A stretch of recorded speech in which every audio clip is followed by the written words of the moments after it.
إن الحمد لله وحده والصلاة والسلام على من لا نبي بعده نحمده ونستعينه ونستغفره ونعوذ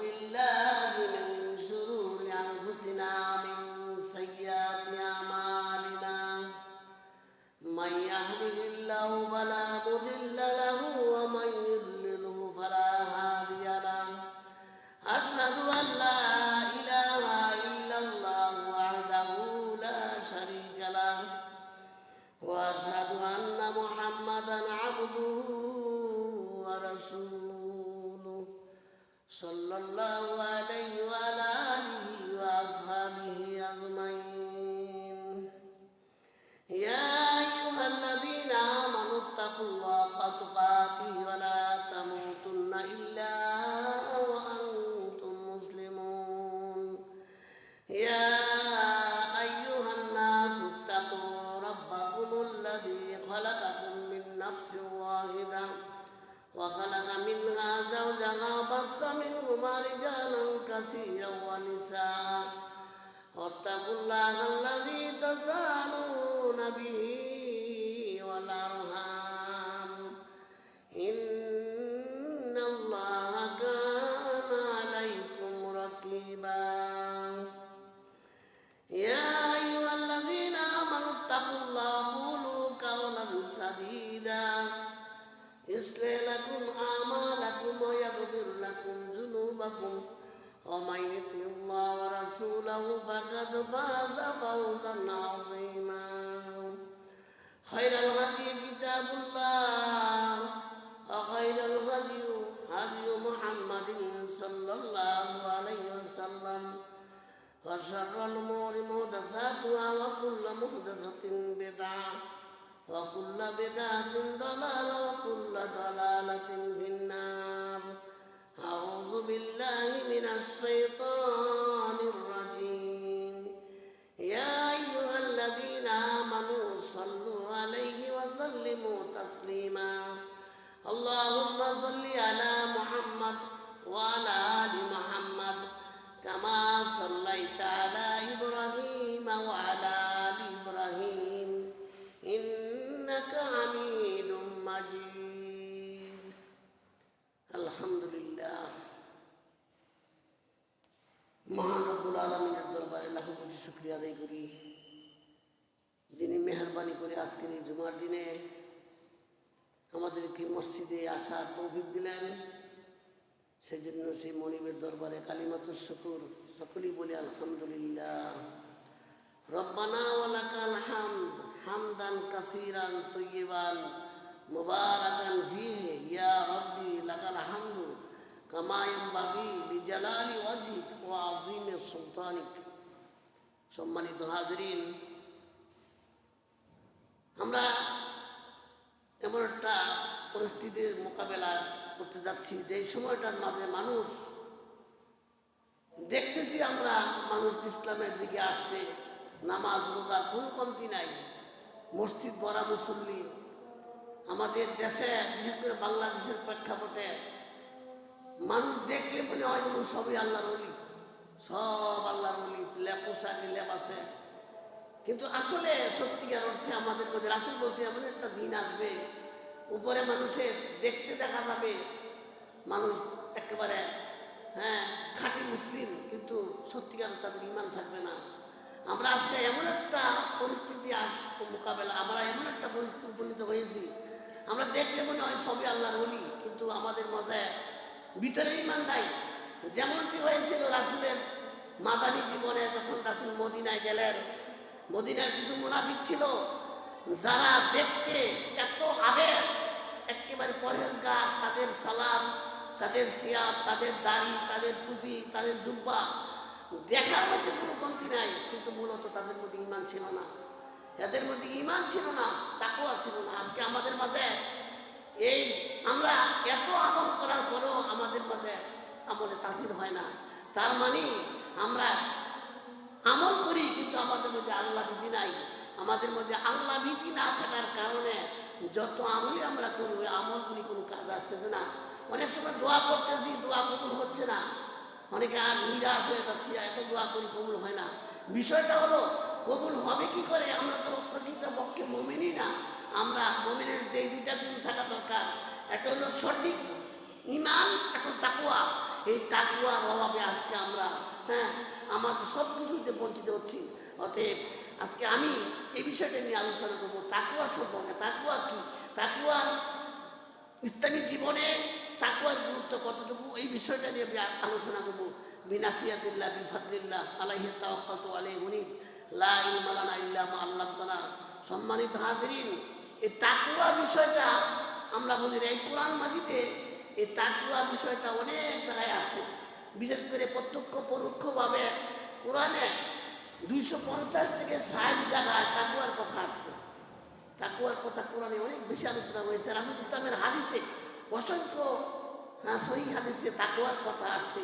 কিন্তু তাকওয়া বিষয়টা আমরা বুঝি না। আমরা মনে করি যার জুব্বা যত লম্বা, পাগড়ি যত লম্বা, যার তসবিহ যত বেশি, যে বেশি নামাজ পড়ে, যে বেশি রোজা রাখে, সব তাকওয়া না। তাকওয়া একটা হাদিসে আসছে, এই হাদিসের রাবি হচ্ছেন আবু হুরায়রা রাদিয়াল্লাহু আনহু বর্ণনা করেন, আত-তাকওয়া হা হুনা, আত-তাকওয়া হা হুনা, আত-তাকওয়া হা হুনা। এই হাদিসটা তিনবার এইভাবে রাসূল বলছে তাকওয়া অন্তরে থাকে। তাকওয়া উপলব্ধি করা যায় না। তাকওয়া জিনিসটা বুঝার মতো কিছু নাই। এই জন্য তাকওয়ার বিষয়টা অন্তরে থাকে, এটা বুঝার কিছু নাই। তাকওয়ার পরিমাপ করাতে না, এটা পরিমাপের কিছু নাই, এটার কোনো আলামত নাই, এটার কোনো চিহ্ন নাই, কিচ্ছু নাই। এটা একমাত্র অন্তরে থাকে। এটা একমাত্র আল্লাহই জানে কার অন্তরে তাকওয়া আছে। এমনকি রাসূল নিজেও জানতেন না কারা কারা মুনাফিক। রাসূলকে যতক্ষণ পর্যন্ত আল্লাহ না জানাইছে এতক্ষণ রাসূলও জানতেন না কার অন্তরে মুনাফিকি আছে। এই জন্য অন্তর ঈমানও থাকে অন্তরে, নিফাকও থাকে অন্তরে। এই নিফাক আর ঈমান বুঝার কোনো ভাব নাই, উপায় নাই। এই জন্য আমরা আজকে কিছু নীতিমালা আলোচনা করব। এই তাকওয়ার কিছু নীতিমালা আলোচনা করলে তখন বোঝা যাইব আমাদের মধ্যে তাকওয়া আছে কি নাই। যদি না থাকে তাহলে কিভাবে তাকওয়া আমরা অর্জন করতে পারি, এই বিষয়ে আমরা আজকে আলোচনা করব।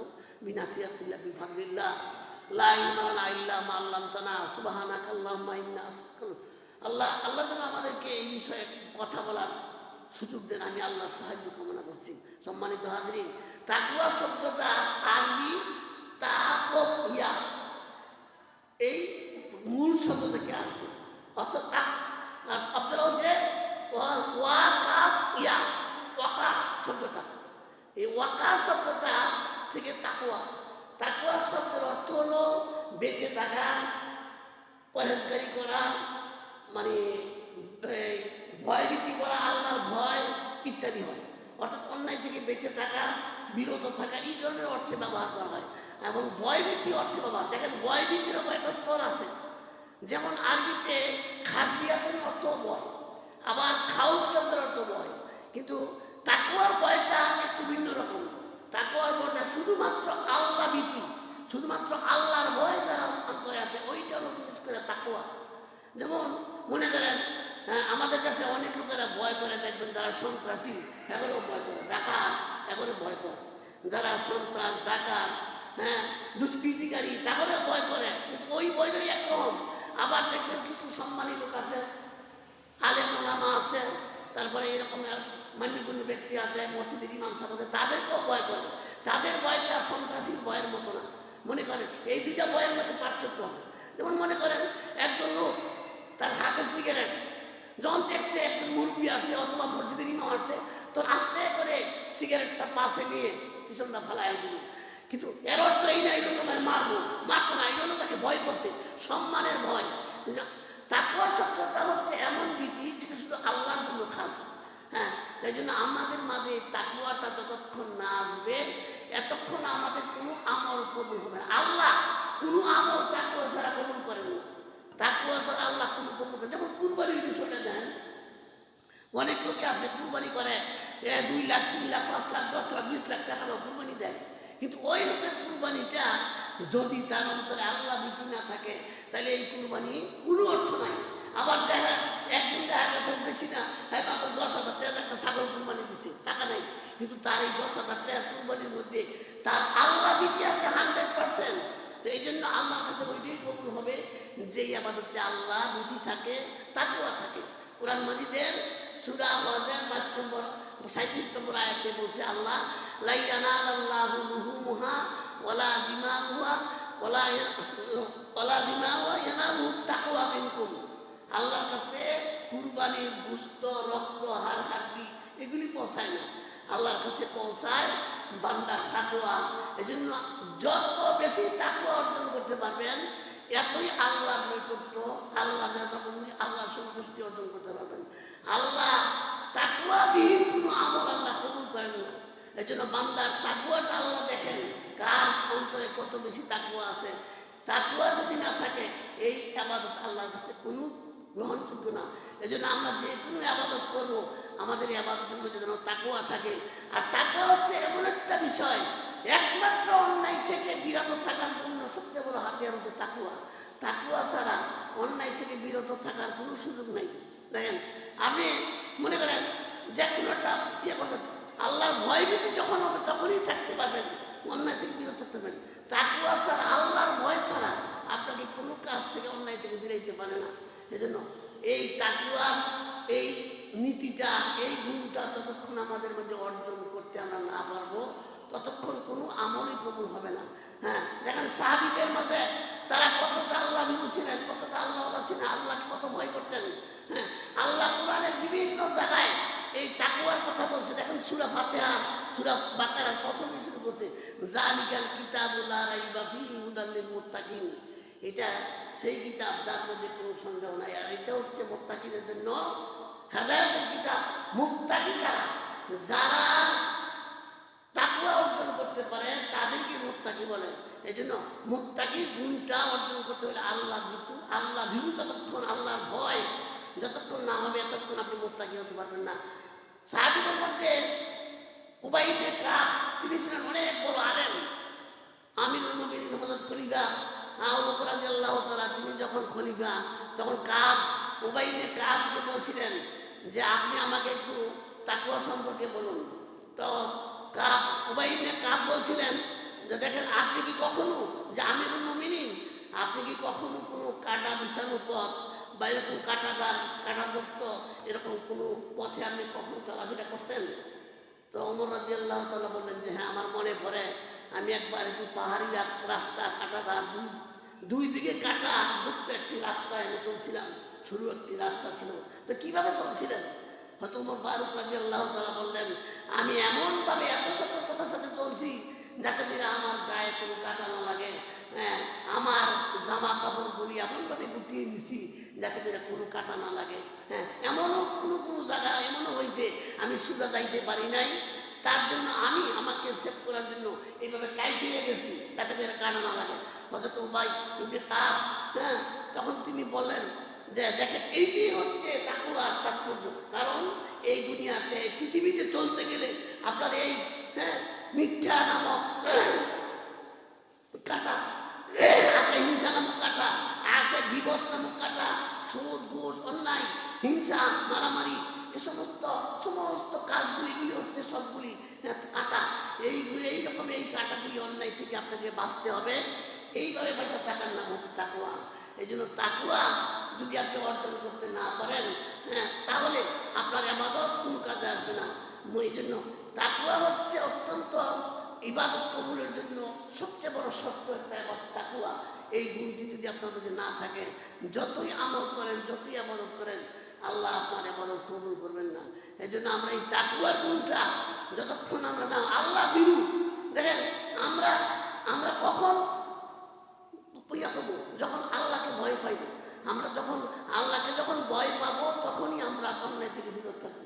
এই জন্য এই তাকওয়ার, এই আল্লাহ ভীরুতা আমাদের মধ্যে অর্জন করতে হবে। তাহলে আল্লাহর কাছে আমরা আমাদের ইবাদতগুলি সঠিকভাবে আমরা আদায় করতে পারবো। এখন তাকওয়া যদি আমাদের কোনো আমল না থাকে তাহলে আমরা সঠিকভাবে এই আমলগুলি করলেও কোনো কাজ হইব না। তাকওয়ার কতগুলি মূলনীতি রয়েছে, মূলনীতিগুলির মধ্যে রয়েছে, তাকওয়ার মূলনীতিগুলির মধ্যে রয়েছে, দেখেন, যেমন 1 নম্বর হলো তাওহীদ ইবাদা। তাওহীদুল ইবাদা হচ্ছে তাকওয়ার মূলনীতির একটি। এই তাওহীদ যদি না হয় আপনার ইবাদতে যদি তাওহীদ না থাকে তাহলে যতই করেন আপনার ইবাদতে কোনো কাজে আসবে না। দেখেন আমরা জানি সিজদা একটা ইবাদত, আমরা জানি দোয়া একটা ইবাদত, আমরা জানি মান্নত একটা ইবাদত। এই ইবাদতগুলি যদি আমি দোয়াটা যদি আল্লাহ ছাড়া কারো কাছে করি তাহলে আমার ইবাদতে শরীক হয়ে গেল। তাহলে আপনি এই জন্য আমাকে ইবাদত দোয়া করতে হবে আল্লাহর কাছে, সাহায্য দেখতে হবে আল্লাহর কাছে, তাওয়াক্কুল করতে হবে আল্লাহর কাছে। এই কাজগুলি যদি আমি আল্লাহ ছাড়া কারো করি, আমার সন্তান চাইতে হবে আল্লাহর কাছে, আমি মান্নত দিতে হবে আল্লাহর কাছে মান্নত, এবং এইগুলি যদি আল্লাহ ছাড়া কারো কাছে চাই তাহলে আমার ইবাদতের মধ্যে কী হয়ে গেল? শিরিক হয়ে গেল। এই জন্য এই ইবাদতে যদি তাওহীদ না থাকে, ইবাদতের মধ্যে যদি শিরিক আসে তাহলে আপনি কী করবেন না, এই তাকওয়া অর্জন করতে পারবেন না। এই জন্য নীতিমালা 1 নম্বরের নীতি হচ্ছে যে ইবাদতে তাওহীদ থাকতে হবে। ইবাদতে তাওহীদ আপনাকে দেখেন এই পৃথিবীতে যারা আজকে দেখেন কত মানুষ ইবাদত করতেছে, হ্যাঁ, কিন্তু এরা জানে না যে তাদের ঈমানই নাই। যখন শিরিক আসে তখন আর কোনো ঈমান থাকে না। এরকম দেখবেন অনেক লোক আমল করতেছে, হ্যাঁ, কিন্তু তার যে ঈমান নাই সে জানে না। সে মাজারও সেজদা দেয়, সে নামাজও পড়ে, এবং মাজার এটারে তার একটা ইবাদতের স্থান বানাইছে। এমনও বলছে যে মাজার ভাঙ্গা, এই যে কিছুদিন আগে মাজার ভাঙছে, তারা অত্যন্ত এটার বিষয়ে আল্লাহর কাছে দোয়া করছে, আল্লাহ যেন তাকে বিচার করে। একজনে বলছে যে 90টা মাজার ভাঙছে এই দেশে, 90টা মাজার ভাঙছে, আল্লাহ এখন বিচার করবো। তো বিষয় এরা বুঝতেছে মাজার এটা ইবাদতের জিনিস, কিন্তু এটা যে ইসলামে নাই। মক্কা মদিনায় দেখেন কোথাও নাই, মাজার নাই কোথাও, এরকমের নাই। আমাদের দেশে মাজারের দেশ। কিন্তু এই জন্য বুঝতে হবে আপনার ইবাদতের মধ্যে যদি কোনো শরীক হয়ে যায় তাহলে আপনার তাকওয়া থাকবে না, এবং আপনি কি ইবাদত যাই করেন এ কোনো কাউন্ট হবে না। এই জন্য ইবাদতে 1 নম্বরের নীতিমালা হচ্ছে ইবাদতে যেন কোনো শিরিক না হয়, ইবাদতের তাওহীদ প্রতিষ্ঠা করা। 2 নম্বর হচ্ছে মুরাকাবা। দেখেন মুরাকাবা নিয়ে আমাদের দেশে কি কয়, মুরাকাবাটা আমাদের দেশের মুরাকাবা উল্টা। কেমন? মুরাকাবা শব্দের অর্থ হইল তত্ত্বাবধানে থাকা, মানে কারো নজরে থাকা। এটারে রাকিব, আল্লাহ হচ্ছেন রাকিব, আল্লাহ হচ্ছেন রাকিব, আল্লাহ মানুষকে পর্যবেক্ষণ করে। আর আমরা সব মোরাকাবা কয় কি জানি, ধ্যান করা। এই যে ইহুদিরা, খ্রিস্টানরা, বিশেষ করে বৌদ্ধরা, তাদের ধর্মে ধ্যান আছে, ইসলামে কোনো ধ্যান নাই। হ্যাঁ, অনেকে বলে রাসূল 15 বছর ধ্যান করছে। না, ভুল কথা, মিথ্যা কথা। রাসূল সুদীর্ঘ 15 বছর তিনি ইবাদত করেছেন, ধ্যান করেন না, ইসলামে ধ্যান নাই। কিন্তু আমাদের দেশে এই মুরাকাবারে উল্টো বুঝতে লেগেছে। মুরাকাবা মানে চক্ষু বন্ধ করে বসে থাকবো, ধ্যান করবো, তারপরে কাশব খুলবো, হ্যাঁ দুনিয়ার সব দেখবো। কিন্তু মুরাকাবা অর্থ হইল আল্লাহর পর্যবেক্ষণে রাখা। যেমন যে এই মসজিদে যদি সিসি ক্যামেরা থাকে বা কোনো অভিযোগ দেখছেন, অনেক সময় সিসি ক্যামেরা থাকে, ওইখানে লেখা থাকে যে এখানে সিসি ক্যামেরা দ্বারা সংরক্ষিত। এই কথা লেখা থাকলে মানুষ নিজের খুব সেভে রাখে, যেন ক্যামেরা ছবি উড়ে, বা আমি একটা অশ্লীল কাজ কারবার করলে আমার আচরণে একটু ত্রুটিতে উঠবো। এই জন্য আল্লাহ কিন্তু বান্দার উপর, হ্যাঁ, রাকিব। ওই যে আমরা দেখেন এই খুতবার মাঝে, প্রত্যেক দিনের খুতবার মাঝে কয়েকটা আয়াত আছে, এটা কিন্তু অনেকে খেয়াল করেন না। এই দেশে যারাই খুতবা দেয়, এই খুতবারগুলি 4টা আয়াত আছে। একটা প্রথম আয়াতটা হইল সূরা এই আল ইমরানের 102 নম্বর আয়াত। যেমন আমি আজকে যে আয়াতটা বলছি, ইয়া আইয়ুহাল্লাযীনা আমানু তাকুল্লাহ হাক্কা তুকাতিহি ওয়া লা তামুতুন্না ইল্লা ওয়া আনতুম মুসলিমুন। অর্থাৎ আল্লাহ বলছেন যে তোমরা কি করো না, মুসলিম না হয়ে মৃত্যুবরণ করো না। 2 নম্বরে যে আয়াতটা বলছি এটা হলো সূরা নিসার 1 নম্বর আয়াত। ইয়া আইয়ুহান নাসুত্তাকু রাব্বাকুমুল্লাযী খালাকাকুম মিন নাফসিন ওয়াহিদা ওয়া খালাকা মিনহা যাওজাহা ওয়া বাসসা মিনহুমা রিজালান কাসীরান ওয়া নিসা ওয়াত্তাকুল্লাহ আল্লাযী তাসাআলু বিল আরহাম ইন্নাল্লাহা কানা আলাইকুম রাকিবা। এই রাকিব অর্থ হলো আল্লাহ পর্যবেক্ষণ করে, আল্লাহ মানুষের সব সময় দেখে রাখে। কিন্তু আমার দেশে মুরাকাবা মানে এই লোকে আল্লাহ কি উল্টা কথা। মুরাকাবা অর্থ হচ্ছে আল্লাহ মানুষকে পর্যবেক্ষণ করে সবসময় জন্য। আপনি যদি বুঝেন যে আমার আল্লাহ দেখতেছেন, অন্যায় করতে পারবেন? দেখতে পারবেন না। এই জন্য আল্লাহর পর্যবেক্ষণ ছাড়া কোনো মানুষ নাই, একটা মানুষও নাই যাদেরকে আল্লাহ পর্যবেক্ষণ করছে না। এই জন্য আল্লাহ হচ্ছে রকিব, কিন্তু আমার দেশে উল্টা।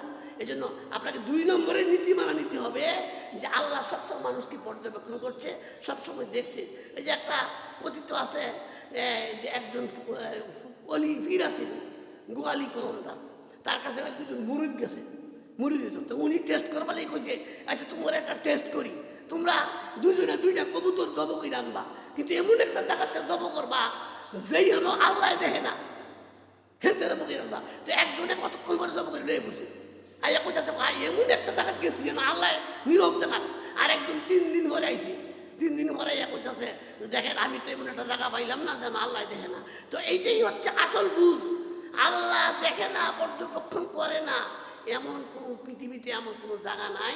অতএব আপনি যদি এই কথাটা খালি মনে করেন যে আল্লাহ দেখেন, হ্যাঁ, তাইলে আপনি অনেক করতে পারেন না। এই জিনিসটা যদি মনে করেন, যদি একদম লোক যদি মনে করে আমি যে অবস্থায় এসে আল্লাহ আমার পর্যবেক্ষণ করতেছে, আল্লাহর ক্যামেরা দ্বারা আমাকে ছবি ধারণ করতেছে, আমি তাইলে অন্যায় করতে পারবো না। এই জন্য যেই ব্যক্তি মনে করে যে আল্লাহ সবসময় পর্যবেক্ষণ করছে, তার একটা চিন্তা করছে, একটা কথা বললে চিন্তা করে কইব। এই জন্য মোমেন যারা প্রকৃত মোমেন তারা মুখ দিয়ে যা মন চায় তা কইতো না। কারণ রাসূল বলছে 2টা কারণে মানুষ বেশি জাহান্নামে যাবে, একটা হলো ওই মুখ, একটা লজ্জাস্থান। আর 2টা কারণে বেশি জান্নাতে যাবে।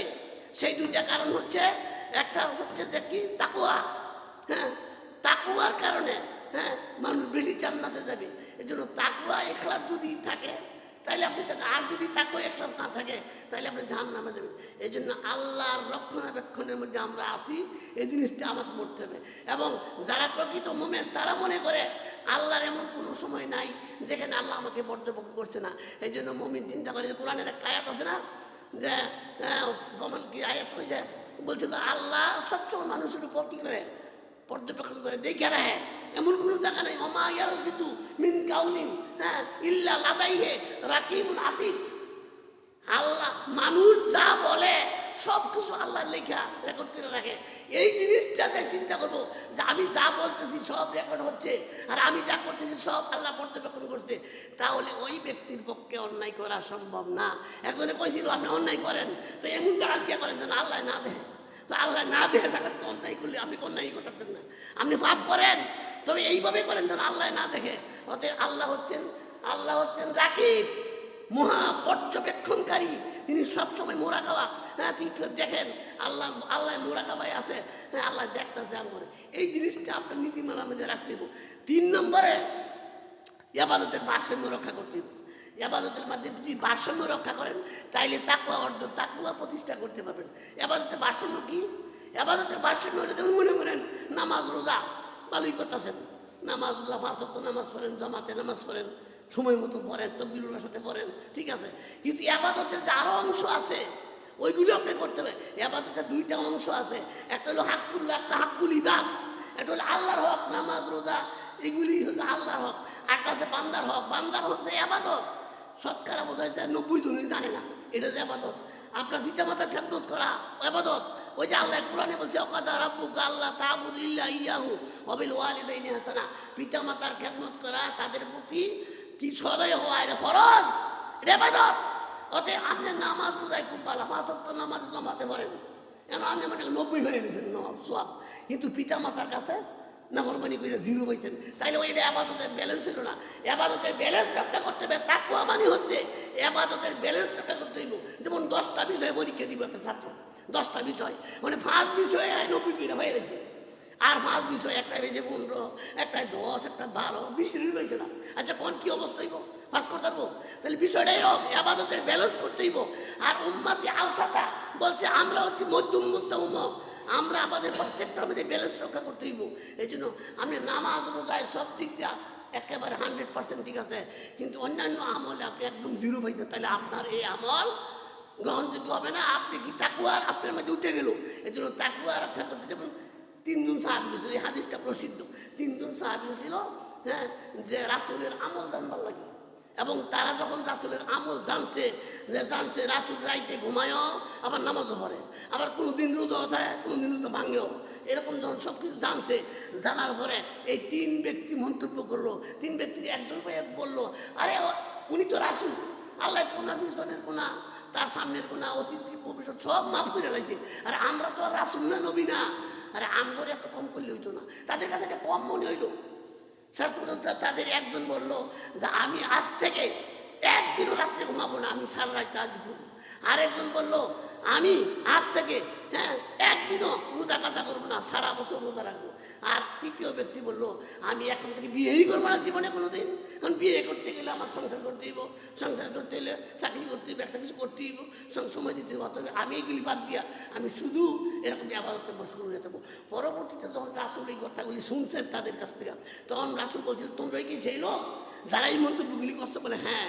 শোনো, আমি মুহাম্মদ সাল্লাল্লাহু আলাইহি ওয়াসাল্লাম, আমি আল্লাহর কাছে তোমাদের চেয়ে বেশি তাকওয়াবান, আমি আল্লাহরে বেশি ভয় পাই, আমি সবচেয়ে মুত্তাকি, আমি সালাতও পড়ি, রাইতে ঘুমাইও, আমি সালাতও পড়ি, বিবিদেরও সময় দেই, আমি রোজাও রাখি, রোজা ভাঙ্গিও। তো এই জন্য আমি তোমাদের মধ্যে সবচেয়ে মুত্তাকি। অতএব রাসূলের সুন্নত হচ্ছে এবাদতে ভারসাম্য করা। আপনি করে বেশি এই যে রাত্রে আমাদের কাছে আসে না, রাত্রে 11টা 12টা 1টা মতো বাস করে, এটা সুন্নতের খেলাফ। দেখা গেছে আপনি 12টা 1টা মতো বাস করলেন, এমন এই দিনের 12টা 1টা মতো বাস করার কারণে 100-200 মাসের ফজরের নামাজ শেষ করে দিচ্ছেন। এমনকি কয়েকটি বক্তারা অপর্যন্ত নামাজ পড়তেন না। অতএব এগুলি সুন্নত বিরোধী কাজ। রাসূলের জীবনে কোনোদিন এসার পরে কোনো কথা বলতেন না, এসার পরে কথা বলা রাসূল অপছন্দ করতেন। অতএব ইবাদতের মধ্যে ভারসাম্য রক্ষা করতে হবে, তাকওয়া অর্জন করতে হলে আপনাকে ইবাদতে ভারসাম্য রক্ষা করতে হবে। হ্যাঁ, মধ্যম পন্থা অবলম্বন করতে হবে, সব দিকে মিল রাখতে হইব। 3 নম্বর। 4 নম্বর হচ্ছে সুন্নতের ইত্তেবা করতে হবে। আপনি আবাদত করবেন, সুন্নতের ইত্তেবা করতেন না, রাসূলের সুন্নতকে তোয়াক্কা করতেন না, মন ইচ্ছা মত করলেন, যেখানে যা ইচ্ছা তা করলেন, আপনার ইচ্ছা মতে নামাজ পড়লেন, রোজা করলেন, এরকমভাবে তসবিহ দানা লইয়া 1000 বার পড়লেন, 70,000 বার পড়লেন। কোথাও এরকমের বিধান নাই, ইসলামে বলা হয় না যে 70,000 বার জিকির করবেন সর্বদা। আলা ইন্না তাতমাইন্নুল কুলুব, আল্লাহর কি জিকির যারা করে তাদের মন প্রশান্তি লাভ করে, সর্বাবস্থা জিকির করবেন। জিকিরের কোনো ইয়া নাই, লিমিটেশন নাই, এটা এমন না যে এতটা। কিন্তু আপনি কেন 1000 বার 2000 বার 70,000 বার, যেগুলি লিমিট আছে এগুলি দেওয়া আছে হাদিসে। আপনি ফরজ সালাতের পরে যে ওজিফাগুলি নির্ধারণ করা এগুলি দেওয়া আছে, কিন্তু এর বাইরে জিকিরের জন্য কোনো লিমিট দেওয়া নাই, যে পরিমাণ দেওয়া নাই, সংখ্যা দেওয়া নাই। আপনি কেন এদিকে করবেন? আমাদের দেশে দেখবেন এক শ্রেণীর লোকেরা ওই যে মুখ কি করে, তারা ইবাদত করতে গিয়ে হাতে তসবিহ নিয়ে রাস্তা দাঁড়ে, রাস্তার বাসের মধ্যে বইয়ে তসবিহ জপতেছে, হ্যাঁ বুঝাইতেছে ইবাদত করে, কিন্তু এটা ইসলাম গৃহীত কাজ। এখন যদি রিয়া মানে শিরিক, তারই মানে থাকবে না, অথচ জানে না। বাসের মধ্যে বইয়া অনেক বুঝু করে দেখছি বইয়ে বইয়ে তসবিহ জপে, হাতে বই তসবিহ, কিন্তু এটা ইসলামে নাই। আপনি কেন করবেন? অতএব আপনাকে অনুকরণ করতে হবে রাসূলের সুন্নাহ। রাসূলের সুন্নাহর বাইরে যদি কোনো কইরালাম, বেশি কইরালাম, যদি ঘোড়া ডেঙ্গে গাছ খেয়ে এলাম, তো এই জন্য সুন্নাহর 3 নম্বর। 4 নম্বর হচ্ছে আপনাকে সুন্নাহর ইত্তেবা করতে হবে, অনুসরণ করতে হবে সুন্নাহর। এর বাইরে বেশি আমল করবেন, এই আমল কি ওয়াজা আল্লাহু হাবা মানসুরা, আপনার এই আমল ধূলিকণায় পরিণত হয়ে যাবে, কোনো কাজে কোনো কাউন্ট আসবে না। কিয়ামতের মাঠে গিয়ে দেখবো কিচ্ছু নাই, সব শেষ। কারণ বেদাত যখন করবে, বেদাতের একটা ক্ষমতা, সুন্নতের বিরোধী কাজ যখন করবো, তখন বেদাতের সমস্ত আমল শেষ, বেদাতের কোনো আমল কাউন্ট আসবে না, তার ফরজ সালাত, নফল সালাত, সিয়াম কোনো কাজে আসবে না, এবং তার আমল শূন্য হয়ে যাবে। এই জন্য আপনাকে ইত্তেবায়ে রাসূল, সুন্নতের ইত্তেবা করতে, সুন্নাতের বাইরে কিছু করতেন না, কিছু করতে না। আপনি যদি মনে করেন রাসূল তো এরকমভাবে 8-11 রাকাত নামাজ পড়ছে রাইতে, রাসূল হাদিস দ্বারা প্রমাণিত হয় 11 রাকাত, 8-11 রাকাত রাইতের কিয়াম করছে। আমি যদি মনে হয় না আপনি 100 রাত করে রাখবেন, তো এটা ভালো কথা, সুন্দর কথা, এটা তো নামাজ পড়বেন, খারাপ করবেন, কিন্তু না, এটা করা যাবে না। রাসূল যা করছে তাই করতে হবে, তার বাইরে কিছু আমল করা যাবে না। মান আমিলান লাইসা আলাইহি আমরুনা ফাহুয়া রাদ্দুন, রাসূলের আমলের বাইরে আপনি কোনো আমল করবেন, ওইটা প্রত্যাখ্যিত, ওইটা গ্র্যান্ড হবে না। কিয়ামতের মাঠে এই সমস্ত বেদাতীরা হাউজে কাউসার পাবে না, রাসূলের শাফায়াত পাবে না। এই জন্য ইত্তিবায়ে সুন্নাহ, আপনাকে 4 নম্বরে যে কাজটা করতে হবে, 4 নম্বরে তাকওয়ার নীতিমালা হচ্ছে ইত্তিবায়ে সুন্নাহ। সুন্নাহর মধ্যে যা আছে তার বাইরে কোনো আমল চলবে না। আপনি যতই সুন্দর হোক, হ্যাঁ যতই সুন্দর হোক, ইয়া নবী সালাম আলাইকা যতই সুন্দর লাগুক, আল্লাহুম্মা সাল্লি আলা সাইয়্যিদানা মাওলানা মুহাম্মদ কন, এই মাওলানা মুহাম্মদের দুরূদ রাসূল শিখায় নাই, রাসূল যেই দুরূদ শিখাইছে এটি আপনাকে পড়তে হবে। এর বাইরে যদি সুন্দর লাগে, সুর দিয়ে মজা করে পড়েন, ওইটা কোনো কাজে আসবে না।